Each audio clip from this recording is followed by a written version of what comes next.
Assalamualaikum warahmatullahi wabarakatuh. Kali ini kami dari kelompok 1, Latsar Angkatan 4, Kementerian Desa Pembangunan Daerah Tertinggal dan Transmigrasi, ingin mempresentasikan mengenai etika publik dan komitmen mutu dalam lingkungan kantor. Etika publik yaitu refleksi tentang standar atau norma yang menentukan baik atau buruk, benar atau salah perilaku, tindakan, dan keputusan untuk mengarahkan kebijakan publik dalam rangka menjalankan tanggung jawab pelayanan publik. Nilai-nilai dasar etika publik. Yang pertama, memegang teguh nilai-nilai dalam ideologi negara Pancasila. Tentu berkaitan erat dengan Pancasila sebagai ideologi negara, kita harus mengamalkan 5 sila yang terkandung dalam Pancasila, karena merupakan intisari dari hasil budaya luhur yang sudah ada sejak zaman dahulu. Tentu Pancasila menjadi suatu dasar untuk mempersatukan kita, suatu dasar untuk menjalankan tugas-tugas kita, menjalankan negara kita, dan bisa menjadi acuan dalam berperilaku kehidupan sehari-hari. Yang kedua, setia dan mempertahankan Undang-Undang Dasar Negara Kesatuan Republik Indonesia tahun 1945. Yang ketiga, menjalankan tugas secara profesional dan tidak berpihak. Hal ini berhubungan dengan sifat netralitas, di mana seorang ASN tidak boleh memihak kepada satu pihak karena dapat mengakibatkan pekerjaan menjadi kacau, tujuan menjadi tidak tercapai, dan banyak hal negatif lainnya. Selanjutnya ada membuat keputusan berdasarkan prinsip keahlian. Lanjut ke bagian menciptakan lingkungan kerja yang non-diskriminatif. Tentu sebagai ASN, kita harus melihat dari sudut pandang yang bijak, di mana kita semua adalah sama. Kita semua bekerja, kita semua melayani publik, kita semua harus mencapai suatu tujuan yang sama, yaitu kemajuan bagi instansi kita. Jadi kita tidak boleh diskriminatif terhadap pekerja lain, karena kita saling bantu untuk mencapai tujuan kita. Selanjutnya ada memelihara dan menjunjung tinggi standar etika luhur, dilanjuti oleh mempertanggungjawabkan tindakan dan kinerjanya kepada publik. Ini contoh untuk individu seperti laporan kinerja, atau untuk instansi ada lakip. Hal ini digunakan supaya muncul rasa percaya publik terhadap instansi, karena kita dapat mempertanggungjawabkan apa yang telah kita kerjakan.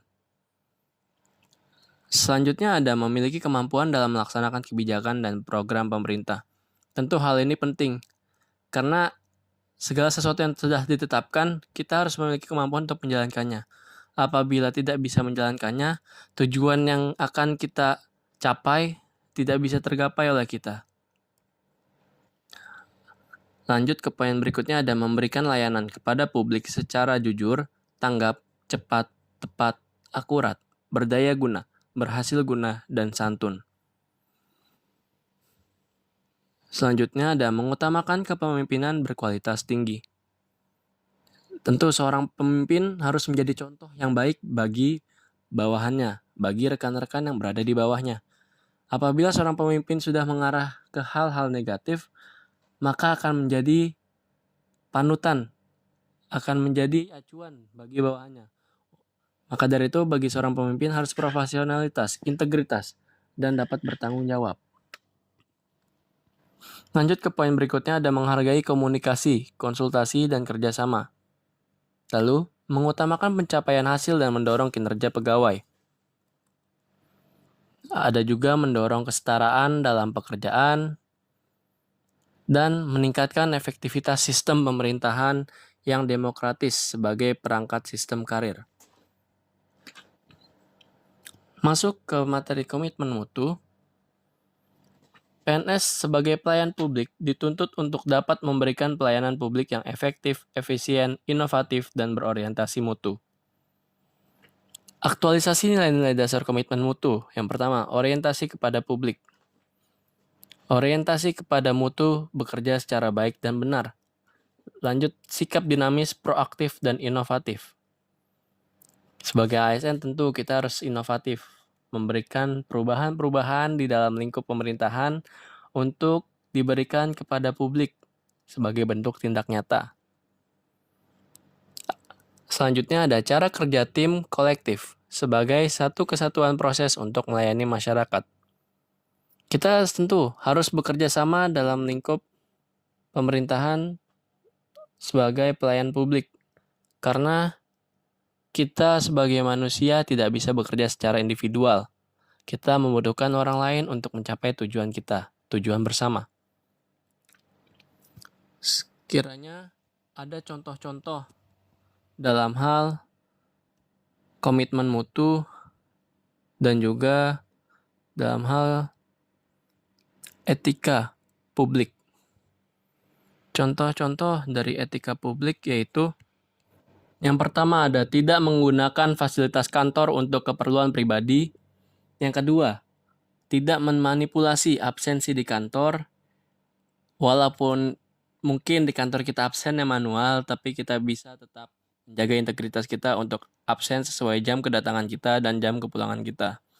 Yang ketiga ada tidak menerima gratifikasi pemberian hadiah. Gratifikasi diperbolehkan apabila mencapai nilai 1 juta. Lebih dari itu harus dilaporkan. Tapi lebih baik lagi apabila gratifikasi dilaporkan sebesar apapun itu. Selanjutnya ada menghindari konflik kepentingan, menjauhi tindakan korupsi dan perbuatan melanggar hukum. Korupsi ini dapat merugikan banyak pihak. Jadi kita harus bersikap integritas. Jangan sampai kita merugikan orang lain. Karena kita sebagai pelayan publik tentu harus memberikan pelayanan yang terbaik.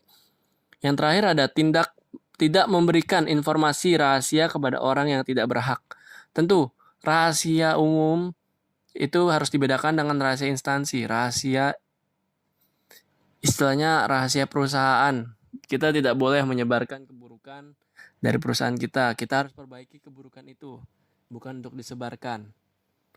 Selanjutnya, ada komitmen mutu. Contoh penerapan dari komitmen mutu. Yang pertama, memiliki kompetensi yang sesuai dengan bidang pekerjaannya. Kita harus bisa menguasai bidang pekerjaan kita apa, supaya kita lancar dalam memberikan pelayanan publik. Memberikan pelayanan publik yang terbaik, yang maksimal. Yang kedua ada memahami fungsi, tugas pokok, dan peran yang diberikan institusi. Tentu, kita harus memahami dulu fungsi kita di institusi tersebut apa, tugas kita apa, dan peran kita apa, supaya pekerjaan yang kita lakukan berjalan dengan lancar dan dapat mencapai tujuan institusi. Selanjutnya ada melayani dengan hati yang ikhlas dan tidak diskriminatif. Seperti yang tadi sudah saya bahas, bahwa kita tidak boleh diskriminatif terhadap sesama pegawai. Karena kita semua sama, kita semua bekerja untuk melayani publik. Selanjutnya, ada menerima kritik dan saran untuk perbaikan ke depan. Kita harus bisa menerima kritik dari publik supaya bisa mendapatkan perbaikan ke depannya, menjadi pelayan publik yang lebih baik lagi berdasarkan kritik-kritik positif dari masyarakat. Selanjutnya ada inovasi pelayanan publik. Tentu kita sebagai ASN harus bisa berinovasi dalam melayani publik, supaya tidak monoton dan supaya terjadi perkembangan ke depannya. Selanjutnya ada memberikan pelayanan sesuai SOP, menerapkan 3S, senyum, sapa, salam, dan terakhir memberikan informasi yang tepat dan transparan. Jangan sampai kita menyebar hoaks karena itu adalah bentuk kejahatan. Jangan sampai kita salah memberikan informasi kepada publik karena dapat menyesatkan sesama, karena dapat berakhir dengan buruk. Sekian presentasi dari kelompok 1, angkatan 4. Kurang lebihnya mohon maaf. Wassalamualaikum warahmatullahi wabarakatuh.